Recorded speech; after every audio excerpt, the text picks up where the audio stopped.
Você tem um negócio ou está pensando em abrir a sua empresa? Tenho certeza que você fez o planejamento de marketing, financeiro, mas nem pensou no jurídico. Sabe os riscos que estão correndo? Então fique ligado, porque o assunto de hoje no Ela Show TV é como e quando fazer o planejamento jurídico.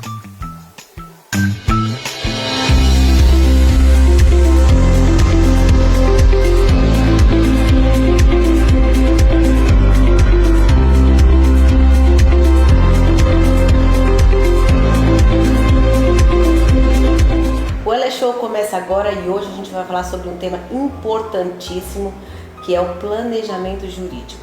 Eu estou aqui com a Bianca Costa, ela é advogada e especialista em planejamento jurídico. Exatamente, Marcela, é um prazer estar aqui conversando com você. Agradecemos a oportunidade de poder contribuir de alguma forma para que as nossas telespectadoras consigam de alguma forma ter um futuro um pouco mais brilhante. Nós que agradecemos a sua presença.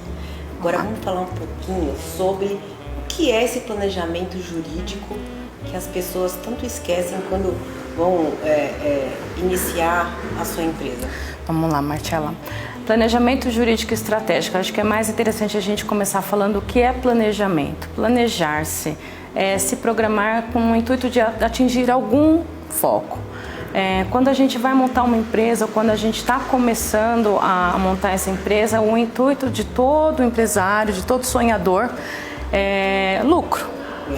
Ganhar dinheiro. Não existe hoje. Ninguém hoje trabalha por livre e espontânea vontade, simplesmente pelo prazer. Não deveria ser assim. Não deveria, né? Aqui a gente bate na tecla que a gente tem que fazer com amor, porque aí não vira trabalho. Exatamente. Mas a gente vai conquistar isso ao longo Com do certeza, ao tempo. longo do tempo.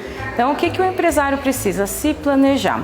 O empresário, ele pensa, vai no Sebrae, que é sensacional, faz aquele curso, ele vai ver o que ele precisa da parte de marketing, marketing, administração, financeiro, fiscal, contábil, se programa para tudo isso e começa a sua empresa. Começou a empresa, começa a aparecer começa tudo tranquilo. Começou a empresa, começam a aparecer novas oportunidades, ele começa a ter novos clientes maiores. Esses novos clientes maiores, eles aparecem com contratos para serem analisados, para serem assinados. Sem planejamento, sem departamento jurídico, ele assina e entrega. Começa a prestar o serviço, começa a crescer, contrata um funcionário, contrata outro, continua crescendo. E aí vai de vento em popa. Quando ele se vê, ele já se perdeu. Faz aquele contratinho que ele acha que ele é pega na internet, e né? pronto, que é o modelo de contrato. Não precisa, deixa que eu baixo o modelo aqui da internet, eu assino, ou senão eu pego o modelo do meu fornecedor e assino, não tem problema. E vai crescendo, a maioria cresce, né?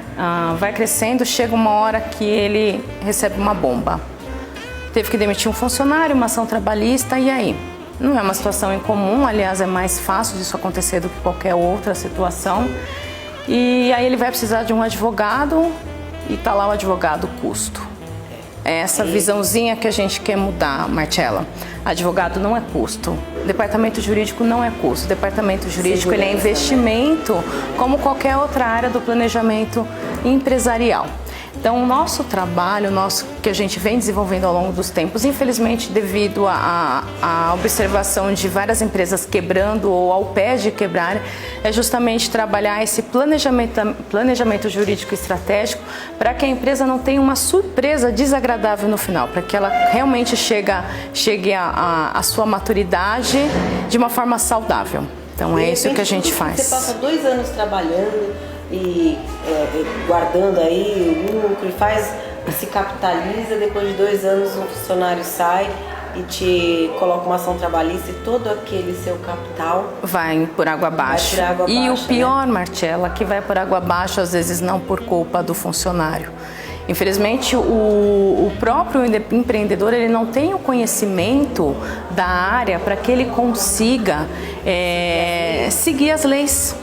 Então, na verdade, ele tem um profissional de departamento pessoal, ele tem profissional de RH, ele tem todo aquele suporte, mas ele não tem aquele especialista que vai estar do lado de fora olhando, observando tudo que acontece de novo aqui no Brasil e que vai colocar para ele, que vai analisar tudo que ele está fazendo para ver se ele está ou não dentro da lei. Ele tem a mão de obra e a especialização, aonde fica? Então, na verdade, é um pré-cuidado que você tem que tomar. E é isso que a gente faz. E aí, na verdade, são grandes, exatamente, né? Os riscos são grandes, não só da área trabalhista, mas em diversas outras áreas. Vamos contar aqui pro pessoal. Vamos lá. Por exemplo, na área de contratos. Na minha formação, eu sou advogada especialista em contratos. Para mim, é a área mais interessante do direito. E o que a gente conversou é bem sério. A pessoa vai, ela recebe um contrato de um prestador, de um fornecedor ou de um cliente. O cliente ainda é pior ainda, um cliente grande, ainda mais agora que eles estão dando oportunidade para pequenas empresas trabalharem, prestarem serviços para eles. Recebe aquele contrato, não sabem como analisar, ele vai, miúdas. Você não tem know-how para você fazer uma análise, você vai e assina. Você assinou, começou a prestar o serviço. Quando você começou a prestar, você viu que tecnicamente, comercialmente, é impossível de você atender a isso. Não porque você não tem competência, mas porque às vezes você não tem mão de obra nem capital para investir nessa mão de obra. Existe uma série de exigências, por exemplo, seguros caríssimos que grandes empresas exigem que você tenha e você não tem nem capital para ter esse tipo de seguro, ou você nunca parou para pensar e nem para que serve esse tipo de seguro. Ou você tem a área de medicina legal e você não parou para pensar que a quantidade X de funcionário, eu tenho que contratar um engenheiro técnico do trabalho para ficar aqui dentro e preciso ter uma série de cuidados, e isso está dentro do contrato e eu estou assinando lá que eu cumpro e eu faço. E aí aquilo que a gente não cumpre e não faz no contrato, o que acontece? É multado. Então isso é uma coisa que acaba quebrando muitas empresas. Você tem exemplo muitas de empresas. Já que fizeram planejamento desde o início, isso colaborou Com certeza. na em algum momento? Com certeza. Além da parte de trabalhista, de fazer toda a análise de documentação, de processos e procedimentos, todos voltados para a área jurídica. É isso que se fique bem frisado, que a gente não faz processos e procedimentos de qualidade, são sempre dentro da área jurídica.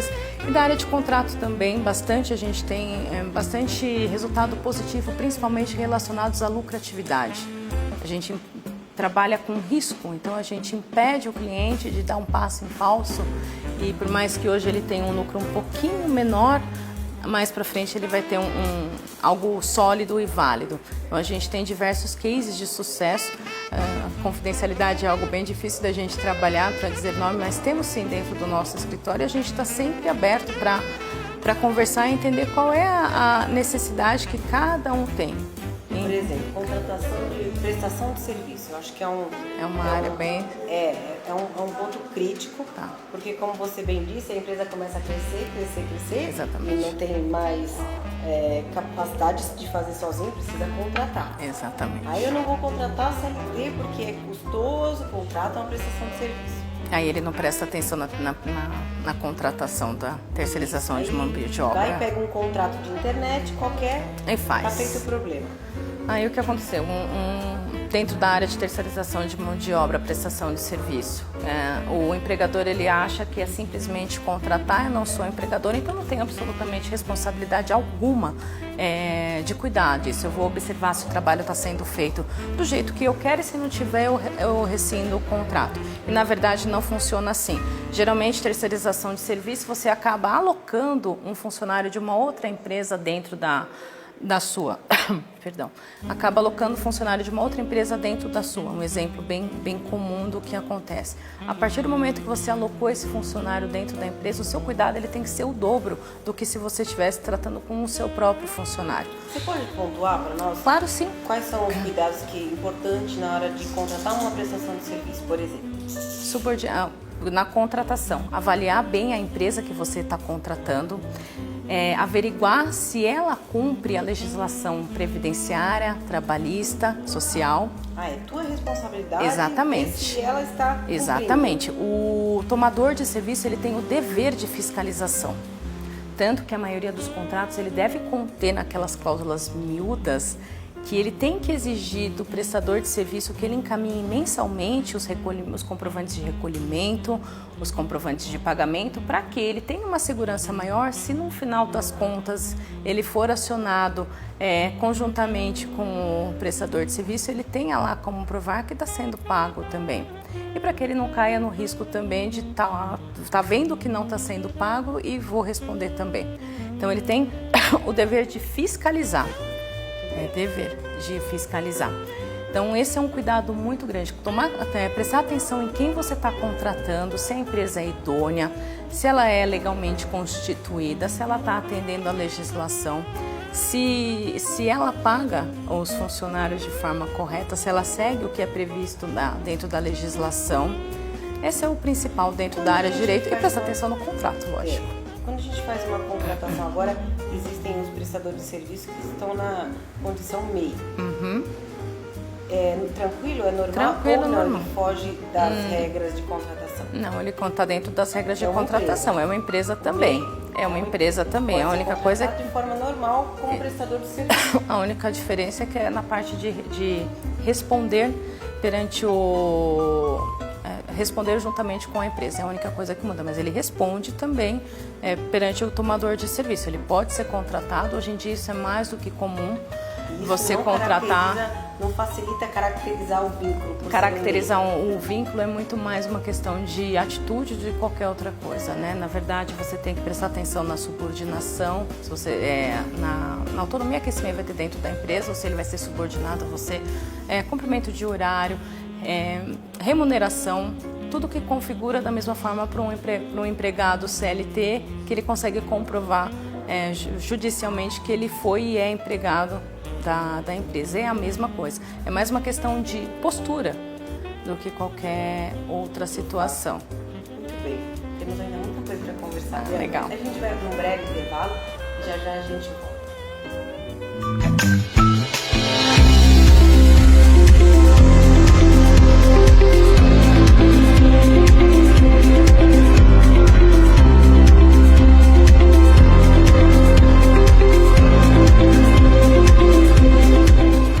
Volta aqui com a Bianca Costa.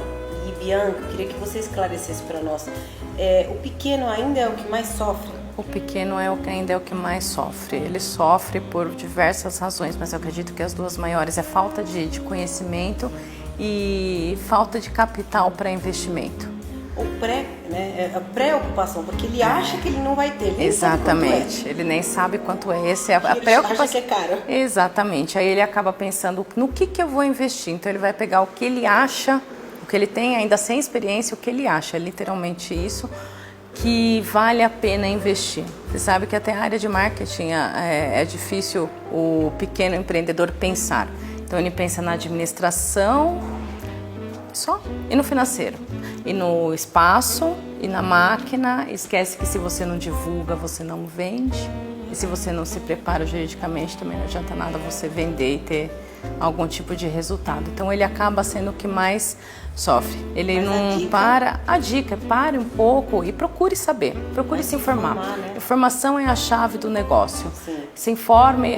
Hoje em dia o mercado ele tem diversas portas abertas para o pequeno empreendedor, para o pequeno empresário que vão estar abertas para que ele consiga todo tipo de informação e serviço que ele precisa, isso em todas as áreas. Vai atrás, às vezes é muito mais barato do que você imagina, do que o empreendedor imagina, e o resultado vai ser muito melhor do que se ele começar de uma forma errada. Comece certo que você vai começar uma vez só, é o que a gente sempre fala. E como a gente consegue identificar uma relação que vai trazer problemas com o fornecedor, com o cliente? Já começou a criar algum arruda naquele contrato que futuramente vai dar um problema? Bom, a primeira coisa que a gente sempre orienta aos nossos parceiros é investigue, procure saber. Hoje nós vivemos no mundo da alta tecnologia, então tudo que você consegue, a internet é ótimo, né? É a Barça da nossa época. Então, a internet você tem tudo, vá atrás, converse com seus concorrentes, veja a reputação desse fornecedor ou desse cliente no caminho, veja a reputação. Veja a documentação de constituição dele, veja desde quando ele está aberto, peça para que ele encaminhe. Às vezes ele é informal, às vezes ele não tem nem documentação, ele existe como se fosse, ele existe no mercado negro, não existe na realidade do... Exatamente. Um alerta que vai dar coisa errada. Vai dar coisa errada. Então, e converse com os outros parceiros, converse com seus concorrentes, não tenham medo de conversar com o concorrente. É muito bom, você vai saber muito mais sobre o que está à sua volta do que se você ficar literalmente fechado dentro de uma gaiola. Usar o recurso da internet. Exatamente. Vá na junta com empresa. Na internet você tem tudo, reclame aqui, vá na junta comercial, entra no site da Receita Federal, vê se está tudo certinho, vê como que está a situação, vá atrás, veja, tenha o pé no chão. Já assim é difícil, porque o risco de quebrar existe para todos nós, infelizmente, mas já é um modo de você acabar diminuindo um pouco o risco de você quebrar a sua cara lá na frente. Essa é uma coisa bem... A vida do empreendedor já não é fácil. São tantos desafios, né? É o estar desempregado todos os dias. Claro, um assunto crítico, né? A gente falar sobre os problemas que podem acontecer, mas é a inteligência do empresário, se precaver. Exatamente. Né? Ter uma consultoria, que de repente tudo isso para você pode parecer um grande problema, mas se você tiver uma empresa que está prestando serviço jurídico para você, e agora a gente está puxando aqui a sardinha do seu trabalho, mas eu acho que foi muito legal essa concepção desse serviço, porque é uma tranquilidade. Sim. Ele é o empresário poder fazer o que ele sabe, né, pôr a mão na massa do que ele sabe, mas ele ter alguém olhando por ele juridicamente, né? E o dia que ele precisar, primeiro que os riscos serão muito menores. Ele já se preparou dentro das normas, né? Exatamente. Se acontecer alguma coisa, também tem alguém para defendê-lo nesse momento. Exato, né? E ele vai ter tudo, além de ter alguém para defendê-lo, ele vai ter tudo o que ele precisa de documentação mesmo,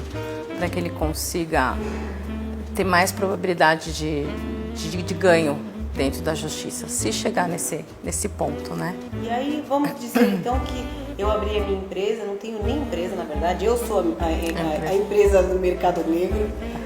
Tem os funcionários ou os prestadores de serviços sem contrato, com o risco de toda essa informalidade e como você pode daqui para frente, passou, foi, mas você pode se Pode sim. Então dá algumas dicas pro pessoal, como você se regulamenta. Como você sai da informalidade, sim. né?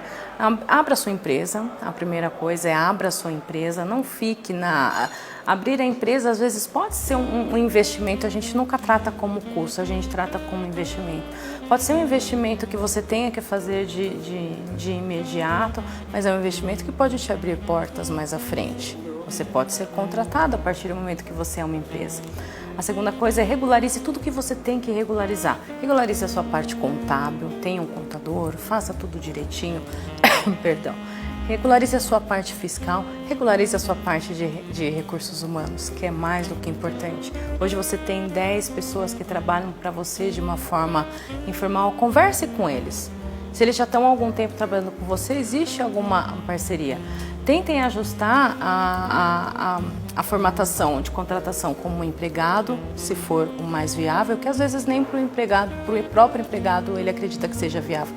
Ou peça para ele abrir uma MEI, ajude-o a também ser um empresário, abra mais portas para ele e faça a contratação de prestação de serviço. Dá para fazer sim, o passado infelizmente acaba ficando um pouco mais para trás e de alguma forma ele vai acabar respondendo isso hoje ou amanhã. Mas é melhor você responder um passado de 2 anos do que responder um passado de 5. E a condição e o MEI? Eu posso tratar da mesma forma que um prestador de serviço. Como tratar como qualquer uma outra empresa. Para você, tomador. Posso também contratar um prestador de serviço? Sim, você pode fazer tudo. Você é um prestador de serviço. A diferença é que você não vai fazer é que você vai responder junto com a empresa. É a única diferença que tem do demais. Pessoa física. Exatamente. Então você é a única diferença. Mas você tem que ter contador, tem que fazer tudo certinho. E hoje as empresas que estão comercializando online. Tem muita gente hoje que empreende na era digital, né, nas redes sociais. A maioria, né? Enfim. A maioria hoje, né? A maioria, sim. E alguns são MEI, outros não são nada. O que você indica e avalia e como é que os riscos e quais as oportunidades que eles estão perdendo em se formalizar? Bom, eles estão correndo o risco eles correm diversos riscos, eles correm o risco de não poder. Acho que o maior de todos é não ter oportunidade. Hoje ele começa a trabalhar, presta um serviço aqui, outro ali, mas na hora que ele realmente for abraçar uma oportunidade, ele vai estar com os braços atados. Então esse é a maior. Quando vender o produto, ele não é uma empresa. Ele não está, ele pode exatamente, ele não vai ter como fornecer uma nota fiscal. Pode ser um grande problema, ele não pode fazer isso. Exato, não tem como, não tem nota fiscal, ele não tá regulamentado. Até um vendedor de rua hoje é regulamentado, assim que antigamente não era. Reclamar na internet, reclamar que não recebeu o produto conforme foi comprado. E eu não sou uma empresa, eu sou uma pessoa. Ele não está reclamando para ninguém, né? Acho que vai também da capacidade de discernimento até de quem acaba comprando, de saber de quem ele está comprando. No final, quem acaba mais prejudicado é quem fez a compra, porque ele não tem nem como cobrar. Ele pode, se ele fez um contrato entre pessoas físicas, ele executar aquilo, obrigar a pessoa a entregar a coisa que ele comprou, mas como empresa ele não tem de quem cobrar. Então é bem perigoso, é bem perigoso. Bianca, o que você pode dar então de dicas para o pessoal que está aí em casa, o empreendedor que está ali no dia a dia, não lembra do seu planejamento jurídico? Não lembra. Mas a partir de hoje ele vai saber o que ele tem que fazer para não sofrer riscos no futuro. Marcela, a maior dica que eu posso dar é lembre-se que tudo, da hora que você nasce, a hora que você morre, o que te rege é a lei. Então é impossível você tomar qualquer atitude na sua própria vida, ainda mais se na sua própria vida é difícil você tomar qualquer tipo de atitude, imagine dentro da sua empresa. Então você realmente precisa de um advogado para te orientar, para te acompanhar e para te cercar exatamente, para que você não se prejudique lá na frente. Às vezes é mais fácil do que você imagina. Então procure se informar. Essa é a maior dica que eu tenho para dar. Muito bem, obrigada, foi ótimo. Imagina, eu que agradeço. A Costa e Camilo, assessoria jurídica, também está à sua disposição. Por favor, caso queiram, por favor. E para entrar em contato com você, Camilo? Eu vou passar meu site, tá? É www.costacamilotudojunto.com.br e encaminhe um e-mail que a gente entre em contato com vocês. É sempre um prazer. contato@costacamilo.com.br. É um prazer. Obrigada. Imagina, eu que agradeço. Fique conosco, que segunda-feira tem muito mais.